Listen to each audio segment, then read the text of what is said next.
Share the secret of our cosmic sea.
gender, rank, and wealth as medieval Europe, it's not so hard to understand where the loyalties lie.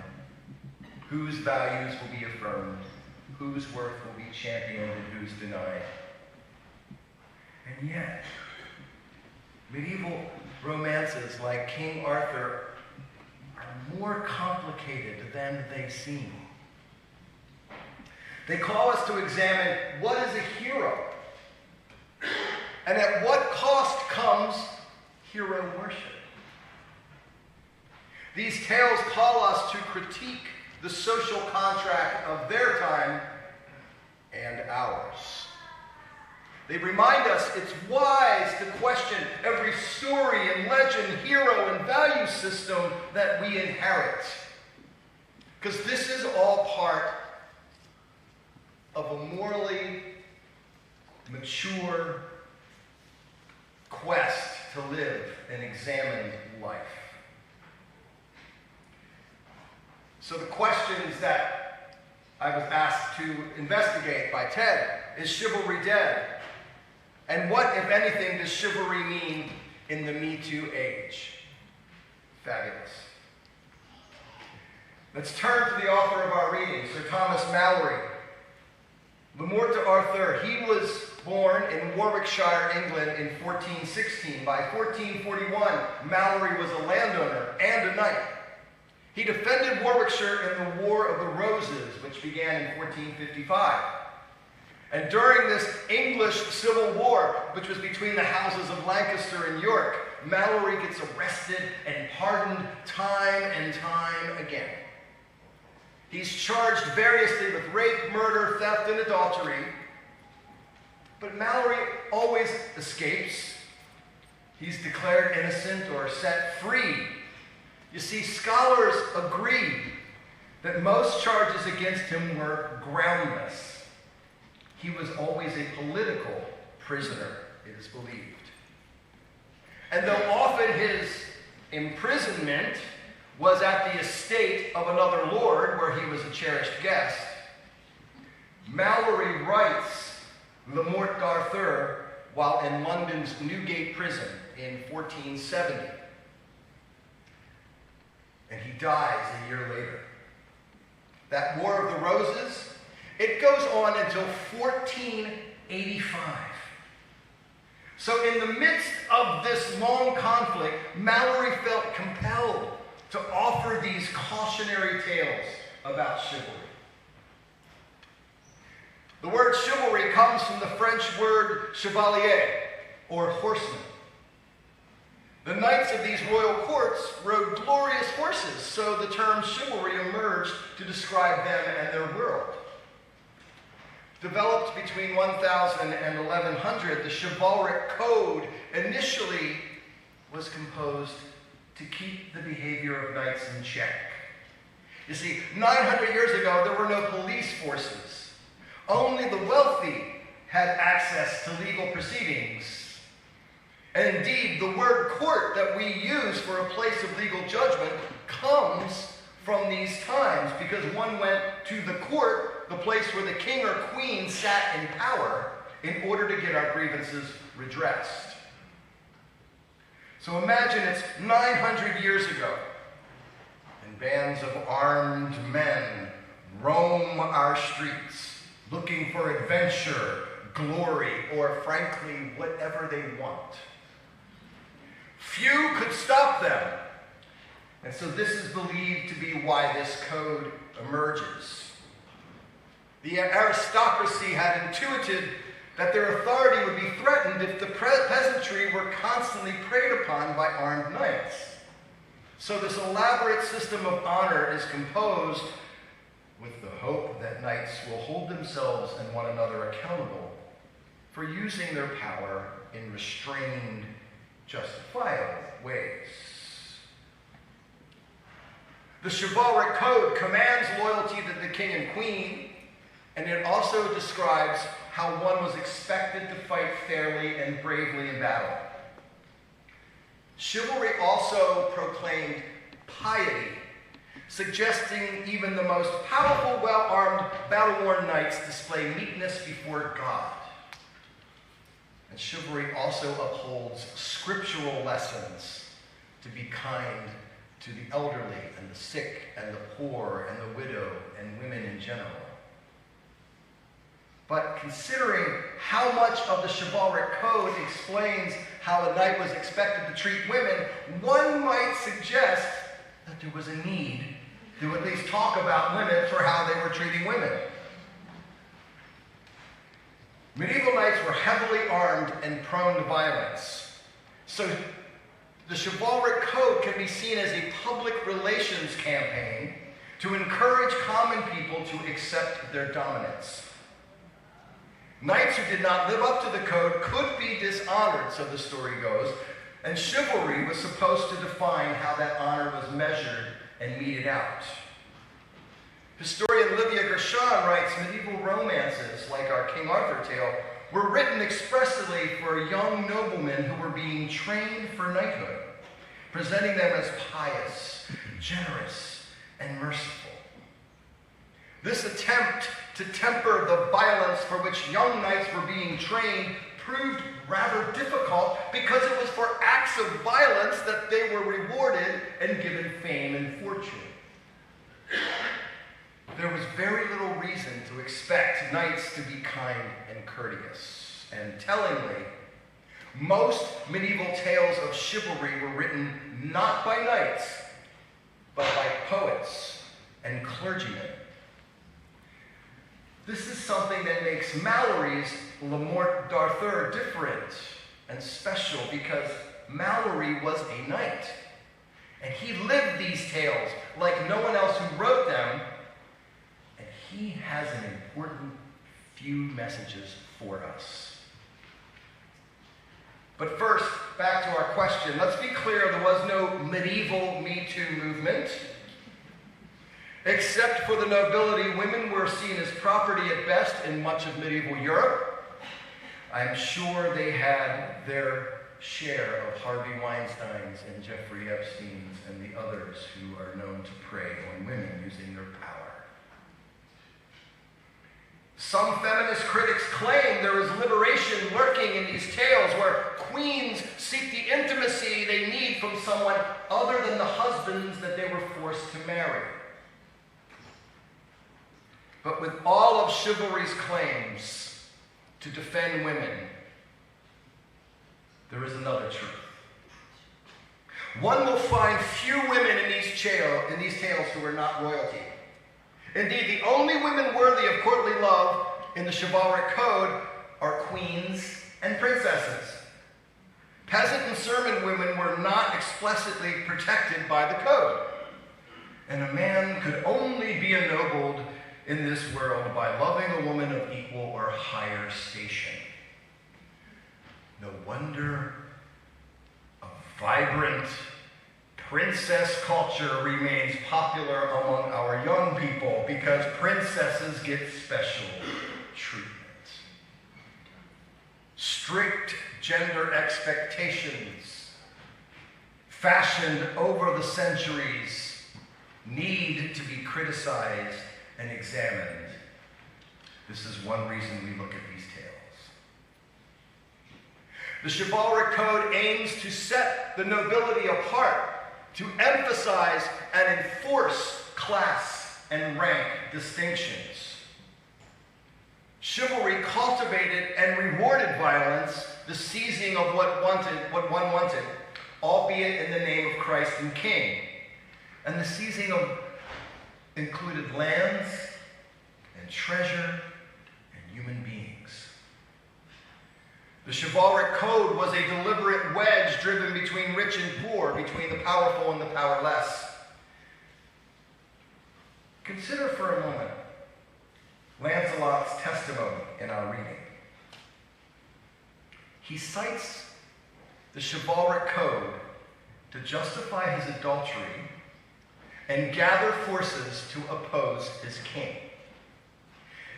Everyone knows he is guilty of visiting Guinevere in her chamber dozens of times. It's the worst kept secret in Camelot. Yet Lancelot emerges by the code as one who has been wronged. He is deeply devoted to Guinevere. Yes, he is the best warrior, killing 13 knights in one short battle. And chivalry favors Lancelot. And consider that his violence is against his own countrymen, his fellow knights, in the castle, right outside the queen's chamber. Something tells me this might not be the best code for us to follow. Perhaps our code should honor things higher than lust, deeper than greed, and not excuse wanton bloodshed. The audience of these tales, they're powerful members of the court, and they are also up-and-coming knights. And Mallory, having lived it, knows that this chivalric code is corrosive. And I believe he writes Le Morte d'Arthur to force the nobility to ponder this question. How can we compose a more stable and peaceful social order? Perhaps this isn't the best way to run an empire. Mallory lived through violent times where honor and justice had no reliable metric. But we know from history it was never always the just king who prevailed. It was the mightiest in battle, or the one who schemed or made the right faction. The turmoil Mallory knew personally was bad for everyone, knights, princesses, and peasants alike. These tales reveal something else about human nature, something disturbing. They show how unearned and undeserved privilege gets created in a culture and then rewarded and perpetuated. Leading up to the First Crusade, the chivalric code emerges as a way to select the leading knights using tests of merit. Any noble could fund his own group of warriors back then, but one had to prove their worth in order to be in the inner circle of command and honor. But in less than a century, becoming a knight becomes a matter of blood relations. Just as the divine right of kings made it clear that only a child of the monarch was a legitimate heir, soon, if one's father was not a knight, it was nearly impossible for one to become a knight. The test of who might deserve to be admitted to the round table gives way to the old habit of only inviting men from the right families. Even the church at this time honored bloodlines, right? Many popes and bishops were selected not so much for their piety, but for their parentage. This focus on parentage as determining worth, does it not continue today in everything from sports and the inheritance of wealth to the theories that underlie and uphold racism? I'm sure some of you have seen the writing of our current president's son, who is declared in language embraced by people of many political affiliations that he knows his family is destined for greatness because they have great bloodlines. He and his apologists routinely compare leading people to great racehorses as if we're nothing but the products of biological determinism. It was exactly to transcend hereditary aristocracy, the story goes, that the United States was supposedly founded. Oh, we love our myths, don't we, in this country? And we love our dynasties. The Kennedys, the Bushes, the Rockefellers, the Kardashians. Who voted to make them a dynasty? Bestowing privilege by talent and effort instead of bloodlines is another American myth that we tell ourselves. We have no true meritocracy where one's honor is based on one's performance. Status and riches are not granted primarily as the result of our excellence or how well we perform on certain tests. Don't get me wrong, hard work is rewarded usually. and some climb onto the echelons of power. But our system remains rigged against those families not already controlling it, does it not? Life is not fair, and neither is the United States. This myth of meritocracy keeps us from rising up to change and challenge our culture. A similar myth, which helped create our own myths, is the myth of chivalry. In the end, chivalry has nothing to do with holding doors for ladies, unless you're a queen or a princess, perhaps. Chivalry imprisons. It limits who has power and who does not. Chivalry justifies heavily arming a group of men and allowing them to roam our streets looking for action. We don't see that today, do we?